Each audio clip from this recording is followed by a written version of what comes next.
Hello, Tomato Tree Residences. This is our actual unit size of 45 square meter, actually 45.31 square meter, 2 bedroom.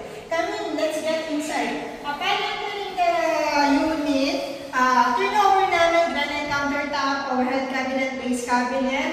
We have stainless sink, and then we also have a wrist strap.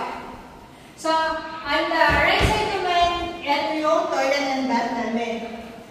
Meron na tayo lavatory, toilet bowl, a rain shower, and a closet. And the good thing about it, meron na siyang provision for washing machine. So, hindi na natin problema where we can put our washing machine. Next, to the bedroom one.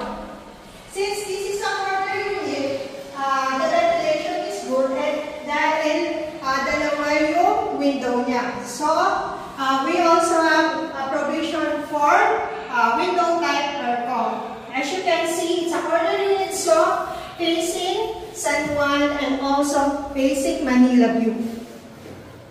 So, ang kagandahan nito, it's just a 45 square meter.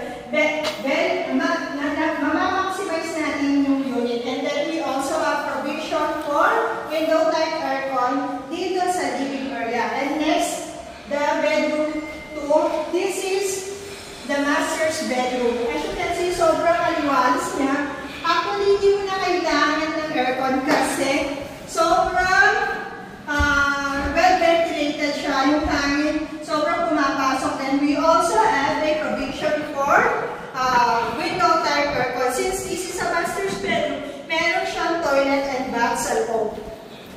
This one. So, same turnover natin. Toilet bowl, rain shower and a closet, and also a laboratory. Then, there you have it, our 2-bedroom 45.21 square meter.